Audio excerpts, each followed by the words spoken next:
तो ये रीनल का चैप्टर नंबर 30 है। इसके अंदर मेनली बस टेबल्स वगैरह कुछ याद करने वाले हैं, जो कि टेबल है ना वो भी अगर इस चैप्टर में से कर लें तो सही है, बाकी इतना कोई इंपॉर्टेंट है नहीं। इसके अंदर सब मतलब जो डिफरेंट है ना, पोटेशियम, कैल्शियम, फॉस्फेट, मैग्नीशियम, इनके रोल के बारे में बताया गया कि किडनी को कैसे-कैसे मतलब कहाँ-कहाँ पे रेगुलेट होते हैं वगैरह-वगैरह। और सबसे पहले पोटेशियम का बताया गया, इसी तरह बारी-बारी इनका बताया गया, एंड पे थोड़ी सी चीज़ें अलग से बताई गई, वो उनमें से भी बस इतनी कोई खास नहीं है। सबसे पहले तो मतलब एक एक्स्ट्रा सेलुलर जगह होती है, एक इंट्रा सेलुलर जगह होती है। तो एक्स्ट्रा सेलुलर जगह में अगर मतलब ज़ाहिर सी बात है, अगर पोटेशियम ज़्यादा हो जाए तो फिर हाइपरकैलेमिया हो जाएगा, और ज़ाहिर सी बात है अगर उधर कम हो जाए तो हाइपोकैलेमिया हो जाएगा, अगर सेल के अंदर चला गया तो। इसी तरह जो डिस्ट्रीब्यूशन है ना सारी पोटेशियम की, कि सेल के अंदर जाना या बाहर जाना है, वो डिफरेंट तरीकों से होती है। जैसे कि वो सारा कुछ इस टेबल में लिखा हुआ है कि इंसुलिन जो है ना वो एक्स्ट्रा सेलुलर जो पोटेशियम है उसे कम करती है, अंदर भेजती है, वो इधर लिखा हुआ है, सेल के अंदर भेज देती है। इसी तरह एल्डोस्टेरोन, एल्डोस्टेरोन का फंक्शन ये होता है कि सोडियम को वो रीअब्सॉर्ब करता है, उसके साथ-साथ क्या कहते हैं, एक्सक्रीशन करता है पोटेशियम की। तो ये पिछले चैप्टर में भी था, एल्डोस्टेरोन भी यही करता है, सेल के अंदर भेजता है। Beta beta adrenergic stimulation receptors भी यही करते हैं और सेल की अपटेक करते हैं, सेल्स के पोटेशियम की अपटेक करते हैं सेल के अंदर। इसी तरह एल्कलोसिस के अंदर एल्कलोसिस के अंदर भी यही होता है कि जो पोटेशियम है ना वो सेल के एक्स्ट्रा सेलुलर जगह पे पोटेशियम कम हो जाता है और सेल के अंदर जाने लग जाता है। तो फिर उस केस में हाइपोकैलेमिया हो जाता है कि बाहर सेल के अंदर पोटेशियम कम हो गया। और एसिडोसिस के अंदर जबकि हाइपरकैलेमिया हो जाता है, एसिडोसिस के अंदर बाहर ज़्यादा हो जाता है कैल्शियम, पोटेशियम बल्कि। ये सारा कुछ इस टेबल में लिखा हुआ है। इसी तरह जब सेल टूटते हैं, सेल के अंदर अगर मतलब पोटेशियम है तो सेल टूटते हैं, सेल की लाइसिस से भी एक्स्ट्रा सेलुलर पोटेशियम ज़्यादा हो जाता है। इसी तरह अगर हम कोई स्ट्रेनियस एक्सरसाइज करते हैं मसल्स वगैरह की मदद से, तो उसकी केस में भी जो हाइपरकैलेमिया हो जाता है, बाहर एक्स्ट्रा सेलुलर फ्लूइड में पोटेशियम ज़्यादा हो जाता है। इसी तरह increase extra cellular fluid osmolarity causes redistribution of potassium from cells to extra cellular matrix. अगर सेल के अंदर से वाटर बाहर आ रहा है तो फिर उस केस में भी पोटेशियम वगैरह बाहर आ जाएगा उसके साथ, और हाइपर कैलेमिया हो जाएगा। इसके बाद ओवरव्यू है, मतलब इसमें कुछ खास नहीं लिखा हुआ। 65% जो पोटेशियम है वो इधर प्रोक्सिमल कम्युनिटी ट्यूब्यूल में रीअब्सॉर्ब हो जाता है, 27% जो होता है वो इसमें लूपोफाइलम में रीअब्सॉर्ब हो जाता है। इसके बाद प्रिंसिपल सेल्स होते हैं और एक मतलब दूसरे सेल्स होते हैं, उनका नाम इस तरह। इसके अलावा दूसरे सेल होते हैं इंटरकलेटेड सेल, वो भी पिछले चैप्टर में दोबारा थे, वो दो टाइप के होते हैं, और बी टाइप के। प्रिंसिपल सेल्स जो होते हैं उनके अंदर ये प्रिंसिपल सेल्स 2 तरह के होते हैं, एक तो आरओएम के और बी के, renal outer medullary potassium channels और बिग पोटेशियम चैनल्स। ये जितना ज़्यादा काम करेंगे ना प्रिंसिपल सेल्स, उतना ही पोटेशियम अंदर आएगा सेल के, और उतना ही सोडियम बाहर चला जाएगा। इसके अलावा ये कंट्रोल करते हैं प्रिंसिपल पोटेशियम की सिक्रीशन को। प्रिंसिपल सेल्स वो कैसे कंट्रोल करते हैं वो आगे लिखा हुआ है, लेकिन इंटरकलेटेड सेल्स की पहले बात हुई है। ये ए और बी टाइप के होते हैं। जो ए टाइप के सेल होते हैं ना, टाइप ए जो होते हैं वो पोटेशियम को अब्सॉर्ब करते हैं वापस, मतलब नेफ्रॉन के अंदर से, ल्यूमेन के अंदर से निकाल के वापस रीअब्सॉर्ब कर लेते हैं। और जो टाइप बी सेल्स होते हैं ना, वो सिक्रीट करते हैं पोटेशियम को। वो एब्सॉर्ब कैसे करते हैं पिछले चैप्टर में था कि वो मतलब वो एटीपी की मदद से हाइड्रोजन को सीक्रेट करते हैं, और पोटेशियम जो है रीअब्सॉर्ब हो जाता है। बाकी अब ये प्रिंसिपल सेल कैसे इसको सिक्रीशन को मेंटेन करते हैं, एक तो ये जो चैनल्स है ना ये सारे ज़्यादा हो जाते हैं, इस साइड के ऊपर ल्यूमिनल साइड के ऊपर ये चैनल ज़्यादा हो जाते हैं, पोटेशियम ज़्यादा सीक्रेट हो जाएगा। जबकि एक्स्ट्रा सेलुलर फ्लूइड में पोटेशियम अगर ज़्यादा है तो, अगर ज़्यादा है तो फिर ये sodium potassium ATPase pumps activate हो जाएंगे ज़्यादा, और फिर सेल के अंदर अगर हाइपरकैलेमिया है ना तो सेल के अंदर पोटेशियम सारा आने लग जाएगा। इसके बाद स्पेशल जो वो चैनल्स होते हैं वो ज़्यादा हो जाते हैं। इसके अलावा एल्डोस्टेरोन की मदद से, एल्डोस्टेरोन का भी काम होता है सोडियम को रीअब्सॉर्ब करना और पोटेशियम को सीक्रेट करना। उसके अलावा ग्रेडिएंट डेवलप हो जाता है जिसकी वजह से कुछ-कुछ पोटेशियम जो है ना वो लीक आउट होने लग जाता है वापस, उसकी मदद से भी ज़्यादा हो जाता है। ये एल्डोस्टेरोन का रोल लिखा हुआ है। और ब्लो हाँ, अगर अगर एल्डोस्टेरोन की ब्लॉकेज हो जाए तो जो फीडबैक सिस्टम है ना वो पोटेशियम रेगुलेशन को ग्रेटली इफेक्ट होता है, वो खराब हो जाता है इन अ सेंस। ये पिछले चैप्टर में भी खास तौर पे लिखा हुआ था कि एल्डोस्टेरोन सोडियम की तो चलो रेगुलेशन कराता ही कराता है, लेकिन सोडियम से ज़्यादा उसका इंपॉर्टेंट रोल है पोटेशियम के अंदर, क्योंकि सोडियम जो हम किसी न किसी तरह रेगुलेट कर लेते हैं, लेकिन पोटेशियम को खास तौर पे इसने ये एक्सक्रीट कराना होता है या बचाना होता है, अगर नहीं होता तो। अगर होगा तो फिर ये एक्सक्रीट करा देगा, एक्सक्रीशन कराता है फिर ये पोटेशियम की।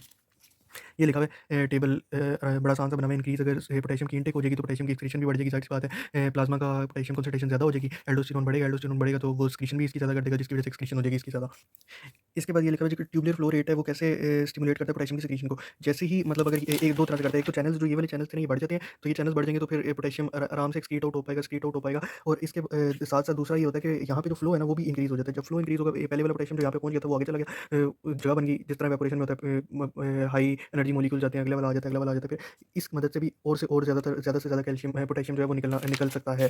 और इसके बाद यहाँ पे लिखा हुआ है कि क्या ये जो है ना, सोडियम के इंक्रीज़ होने से बॉडी में एल्डोस्टेरोन कम होगा। ज़ाहिर-सी बात है, जब एल्डोस्टेरोन नहीं होता तो बॉडी में सोडियम इंक्रीज़ होने होने लग जाता है। एल्डोस्टेरोन की जब कमी होती है तो बॉडी के अंदर सोडियम ज़्यादा है। अगर सोडियम बॉडी में कम होगा तब एल्डोस्टेरोन बढ़ेगा ना, तब एल्डोस्टेरोन बनेगा ताकि सोडियम को बचा सके। लेकिन अगर बॉडी में ज़्यादा है सोडियम तो एल्डोस्टेरोन नहीं है। एल्डोस्टेरोन नहीं है तो पोटेशियम की एक्सक्रीशन नहीं करा पा रहा। एल्डोस्टेरोन का काम होता है पोटेशियम की एक्सक्रीशन कराना, सोडियम को सेव करना। तो वो नहीं करा पा रहा तो बॉडी के अंदर पोटेशियम बढ़ने लग जाएगा। पोटेशियम की जो है ना क्वांटिटी वो बॉडी में ज़्यादा हो जाएगी। उसके साथ-साथ उसके बरअक्स जो है ना वो ये होता है कि ट्यूबुलर फ्लो रेट जब बढ़ रहा था तो उसके साथ-साथ ट्यूबुलर फ्लो रेट बढ़ रहा था तो सोडियम की एक्सक्रीशन बढ़ रही थी और सोडियम की एक्सक्रीशन बढ़ रही थी, तो पोटेशियम भी उस केस में ज़्यादा निकलेगा। मतलब एक केस में एल्डोस्टेरोन के कम होने से सोडियम की एक्सक्रीशन में कमी आ रही थी, एक केस में ट्यूबुलर फ्लो रेट इंक्रीज़ करने से पोटेशियम की एक्सक्रीशन में ज़्यादती आ रही है, जिसकी मदद से दोनों का इफेक्ट कैंसल आउट हो जाएगा। इस बात की कोई इतनी अहमियत भी नहीं थी, बस एक एक बढ़ा रहा है, दूसरा कम कर रहा है, दोनों बराबर हो जाते हैं, कैंसल आउट हो जाते हैं इफेक्ट। फिर एसिडोसिस का इफेक्ट है, एसिडोसिस का गंदा इफेक्ट होगा। एसिडोसिस का ये इफेक्ट है कि जो हमारे पास चैनल है ना, वो ब्लॉक हो जाते हैं, वो चैनल ब्लॉक हो जाते हैं सारे, जो हमने पीछे पढ़े थे, तो फिर एक्सक्रीशन को कम कर देता है, एक्सक्रीशन नहीं हो पाती।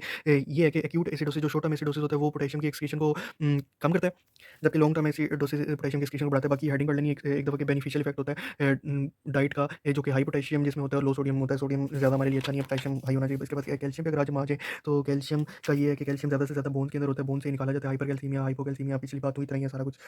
हाइपरकैल्सीमिया में एक्साइटेबिलिटी कम होती है, हाइपोकैल्सीमिया के अंदर एक्साइटेबिलिटी ज़्यादा होती है।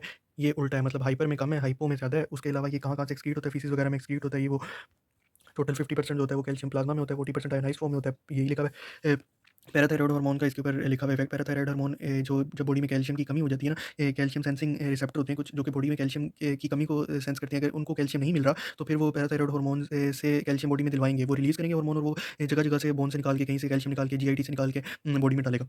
इसके बाद कैल्शियम कैसे रीअब्सॉर्ब हो सकता है, 2 तरह से हो सकता है, या तो पैरासेल्युलर पाथवे से या ट्रांससेल्युलर पाथवे से। पहले पैरासेल्युलर मतलब इधर से बीच में से सेल के दरमियान, और अगर सेल के अंदर से जा रहा है ट्रांससेल्युलर, तो पहले यहाँ पे पैसिवली रीअब्सॉर्ब होगा और फिर यहाँ पे एटीपी पंप की मदद से सोडियम अंदर आएगा, कैल्शियम बाहर चला जाएगा। उसके अलावा क्या-क्या चीज़ें इसको रेगुलेट कर रही होती हैं, उनके अंदर एक तो है क्या कहते हैं स पैराथायरॉयड हार्मोन। सबसे पहले पैराथायरॉयड हार्मोन ज़्यादा होगा तो वो इसको मतलब रीअब्सॉर्ब कराएगा। ये कैल्शियम सेंसिंग रिसेप्टर, वही पीछे वाली बात, अगर ये इनहिबिट हो गए किसी तरह से, तो वो और रीअब्सॉर्प्शन कराएँगे। इसी तरह अगर प्लाज़्मा के अंदर फ़ॉस्फ़ेट अगर ज़्यादा हो गया है, तो फिर वो ज़्यादा पैराथायरॉयड हार्मोन को स्टिमुलेट करेगा। पैराथायरॉयड हार्मोन ज़्यादा कैल्शियम को रीअब्सॉर्ब कराएगा। फिर कैल्शियम की रीअब्सॉर्प्शन होती है मेटाबॉलिक एल्कलोसिस और एसिडोसिस के मुताबिक। एसिडोसिस हमेशा क्या करता है, ये जो चैनल्स होते हैं, ये इनहिबिट कर देता है, जो एटीपीएस वाले वगैरह होते हैं, तो इनहिबिट कर देता है, तो रीअब्सॉर्प्शन नहीं होती है। एसिडोसिस जब होता है तो ज़्यादातर रीअब्सॉर्प्शन नहीं हो पाती। बाकी कैल्शियम जो था वो 60% ऑलमोस्ट रीअब्सॉर्ब होता है, क्या कहते हैं, डिस्टल ट्यूब्यूल में, बल्कि प्रॉक्सिमल कन्वोल्यूटेड ट्यूब्यूल्स में, और बाकी 20% वगैरह रीअब्सॉर्ब हो जाता है लुकोफेन में। इसके बाद फॉस्फेट की रेगुलेशन आ गई। फॉस्फेट की रेगुलेशन के अंदर भी ये सबसे पहले टेबल है, ये वाले टेबल याद करने हैं।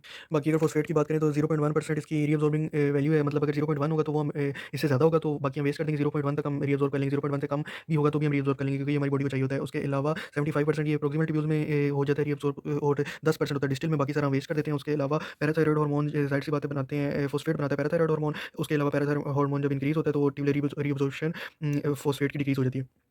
इसके बाद अगर हम मैग्नीशियम की बात करें, मैग्नीशियम टोटली इसकी कंसंट्रेशन 1.8 मिली इक्विवेलेंट पर लीटर होती है। उसके अलावा ये किडनीज़ की मदद से भी रेगुलेट होता है, और बोन में ज़्यादातर स्टोर होता है, लेकिन 1% जो होता है ना, वो एक्स्ट्रा सेलुलर फ्लूइड में क्या कहते हैं प्लाज्मा के साथ जुड़ के रहता है, और बाकी ये 10 to 15% ग्लोमेरुलर फिल्ट्रेट के अंदर एक्सक्रीट आउट होता है। मैग्नीशियम की एक्सक्रीशन का भी टेबल याद कर लेना। ये वही सिंपल सी बात है, अगर एक्स्ट्रा सेलुलर मैग्नीशियम कम है तो मैग्नीशियम की एक्सक्रीशन भी कम होगी, अगर ज़्यादा है तो मैग्नीशियम की एक्सक्रीशन भी ज़्यादा हो जाएगी। इस तरह की चीज़ें। और फिर सोडियम इनटेक कैसे वाटर के बैलेंस को रेगुलेट करता है। सोडियम जहाँ भी जाएगा ना, वो साथ अपने वाटर को फॉलो करवाएगा, सोडियम को वाटर फॉलो करेगा। अगर हमारे पास सोडियम ज़्यादा एक्सक्रीट आउट हो रहा है, वाटर भी ज़्यादा निकल जाएगा। अगर सोडियम कम एक्सक्रीट आउट हो रहा है, तो वाटर भी कम एक्सक्रीट आउट हो जाएगा, कम एक्सक्रीट आउट होगा। इसी तरह ये इनके रेट को आगे पीछे करके रेगुलेशन होती है इसकी। इसके बाद प्रेशर नाइट्रोलाइसिस और प्रेशर डायूरेसिस, वो पिछली वाली बातें कि सोडियम का बॉडी से रिलीज़ हो जाना। आर्टीरियल प्रेशर जब बढ़ता है तो सोडियम निकलता है बॉडी से, और अगर पानी निकलता है तो उसे डायूरेसिस कहते हैं। वो कैसे-कैसे होता है, अगर हमने ज़्यादा फ्लूइड इनटेक कर लिया तो उससे हमारा बॉडी का जो क्या कहते हैं ब्लड वॉल्यूम है वो इंक्रीज़ हो जाएगा। ब्लड वॉल्यूम इंक्रीज़ हो जाएगा तो फिर सर्कुलेटरी फिलिंग प्रेशर, और उसके बाद वेनस रिटर्न इंक्रीज़ हो जाएगा, कार्डिक आउटपुट इंक्रीज़ हो जाएगा। आर्टीरियल प्रेशर मेनली जब इंक्रीज़ होगा तो वो यूरिनरी फिल्ट्रेट को बढ़ा देगा बहुत ज़्यादा, और एक्सक्रीशन को, और फिर ढेर सारा वाटर हमारे से रिलीज़ हो जाएगा, जो वही हो जाएगा अगर हम मतलब ये रेगुलेटरी मेथड है कि अगर ज़्यादा पानी पी ले तो ज़्यादा पानी निकल जाएगा। उसके बाद ये भी बस ऐसे ही है, बस कोई इंपॉर्टेंट ख़ास चीज़ें हैं नहीं। इसी तरह ये वाले कुछ फैक्टर्स हैं, ये फैक्टर्स अगर इंक्रीज़ हो जाएँ बॉडी में, तो फिर हमारे पास जो इंट्रासेलुलर स्पेसेस होती हैं उधर वॉल्यूम बढ़ जाता है, पानी उधर इकट्ठा हो जाता है। उसके अलावा ये सिम्पैथेटिक नर्वस ये हार्मोनल और सिम्पैथेटिक वगैरह की मदद से भी फीडबैक कंट्रोल हो सकता है। सिम्पैथेटिक से ये होता है कि वो कंस्ट्रिक्शन करा देता है रीनल आर्टरियोल्स की, वो जो कंस्ट्रिक्शन कराएगा बॉडी का फ्लूइड मतलब वॉल्यूम बॉडी का बढ़ जाएगा। अगर पहले तो बॉडी में वॉल्यूम कम हो गया, ब्लड वॉल्यूम, उसके बाद वो रीनल आर्टरियोल्स की कंस्ट्रिक्शन करा देगा। कंस्ट्रिक्शन कराने के बाद जीएफआर बढ़ जाएगा, यूरिन ज़्यादा बनना शुरू हो जाएगा, यूरिन ज़्यादा बनना शुरू कम बनना शुरू हो जाएगा आपने, क्योंकि वेस्ट नहीं कराना। तो उस केस में फिर ब्लड वॉल्यूम हम बढ़ाया जा सकता है इस तरह से, क्योंकि पहले वो कम हो रहा था तो इस तरह से हम बढ़ा रहे हैं। फिर एंजियोटेंसिन 2 का भी ये हार्मोन्स आ गए हैं, बाकी सारे इसका इनका पहले भी हमने पढ़ा हुआ है। एंजियोटेंसिन 2 सोडियम की रीअब्सॉर्प्शन को कम करता है, तो अगर बॉडी के अंदर सोडियम की ज़्यादती हो गई है, रीअब्सॉर्प्शन कराता है बल्कि ट्यूबुलर वॉल्स के अंदर से, तो अगर बॉडी के अंदर जाता है सोडियम तो एंजियोटेंसिन 2 कम बनेगा, जिसकी वजह से सोडियम ज़्यादा एक्सक्रीट आउट हो पाए। उसके अलावा हाँ, एल्डोस्टेरोन का रोल है कि वो सोडियम को रीअब्सॉर्ब करता है, और अगर ज़्यादा हो जाए तो उसमें इस कौन सी डिजीज़ और एडिसन डिजीज़ हो जाती है, एडिसन डिजीज़ हो जाती है। अगर अगर कम बनने लग जाए तो डायबिटीज़ इंस्पाइटस की कंडीशन हो जाती है, और अगर बहुत ज़्यादा बनने लग जाए किसी ट्यूमर की वजह से तो कोन डिजीज़ हो जाती है, जिसकी मदद से ये होता है कि सोडियम एक्सक्रीट आउट नहीं हो पाता कोन डिजीज़ में। बाकी हार्मोन्स कौन से रह गए, एडीएच हार्मोन वाटर को रीअब्ज़ॉर्ब कराता है बॉडी को की नीड के मुताबिक। अगर कम है बॉडी में वाटर तो वो ज़्यादा रीअब्ज़ॉर्ब करेगा, ज़्यादा है तो कम रीअब्ज़ॉर्ब करेगा। इसी तरह ईएनपी आर्टीरियल नाइट्रियूरेटिक पेप्टाइड ये करता है एट्रिया की वॉल्स को देखता है। अगर उसके अंदर स्ट्रेच ज़्यादा हो गया तो एट्रिया को लगता है कि बॉडी का वॉल्यूम फ्लूइड वॉल्यूम बहुत ज़्यादा है, तो ये कम होना चाहिए। वो फिर क्या कराता है, वो किडनी में जीएफआर को इंक्रीज़ कराता है कि ज़्यादा से ज़्यादा जो है ना निकल पाए, बॉडी के अंदर से निकल पाए ये चीज़ें फ्लूइड, और बॉडी का फ्लूइड वॉल्यूम थोड़ा कम हो पाए और वापस नॉर्मल की तरफ आ सके। सोडियम का मेनली काम है सोडियम को मेनली डिस्कस किया हुआ है कि रेनिन की सिक्रीशन को भी डिक्रीज़ कर देता है, एंजियोटेंसिन 2 की भी सिक्रीशन को डिक्रीज़ कर देता है ताकि सोडियम ज़्यादा से ज़्यादा बॉडी से निकल पाए। बाकी यहाँ पे सोडियम को रेगुलेट करने का और तरीका बताया हुआ है। एंटी नाइयूरेटिक सिस्टम है, ये सोडियम को रीअब्ज़ॉर्ब करता है। अगर बॉडी के अंदर सोडियम की कमी हो जाए तो सोडियम को रीअब्ज़ॉर्ब करता है, और क्या कहते हैं एंटी नाइयूरेटिक सिस्टम। और अगर बॉडी में सोडियम ज़्यादा हो जाए तो नाइट्रियूरेटिक सिस्टम एक्टिवेट हो जाता है और सोडियम को निकाल देता है बॉडी से। बाकी ये वही चीज़ें कि सिम्पैथेटिक सिस्टम उसको ज़्यादा करता है, क्या कहते हैं, ये पिछली वाली सारी चीज़ें जो हम पढ़ के आए हैं। उसके बाद ये होता है कि ब्लड वॉल्यूम को कौन सी चीज़ें बढ़ाती हैं। ब्लड वॉल्यूम को जो चीज़ें बढ़ाती हैं उनमें ये है कि कोई हार्ट डिजीज़ हो गई है, हार्ट फेलियर हो गया, वो ब्लड वॉल्यूम को बढ़ा देगा। उसके बाद कुछ कंडीशन है जैसे प्रेगनेंसी वगैरह, उसके अंदर उसके अंदर वॉल्यूम बढ़ जाएगा। उसके बाद कुछ चीज़ें जिनमें ब्लड वॉल्यूम कम हो जाएगा लेकिन एक्स्ट्रा सेलुलर फ्लूइड के अंदर वॉल्यूम बढ़ जाए, इंक्रीज़ हो जाएगा उसके अंदर जगह। तो वो किस चीज़ों में होती है, तो कोई हेमरेज वगैरह हो गया, ब्लड वेसल डैमेज हो गई है तो उस केस में सारा निकल के बाहर आ जाएगा। या फिर कोई नेफ्रोटिक सिंड्रोम है, उस केस में बाहर आ जाएंगी सारी चीज़ें। या फिर लिवर का सिरोसिस है और इस कंडीशन में बाहर सारा फ्लूइड वगैरह इकट्ठा हो जाए तो एसाइटिस हो जाता है, वो भी पेरिटोनियल कैविटी का जो कि लीकेज ऑफ फ्लूइड है और प्रोटीन है पेरिटोनियल कैविटी में।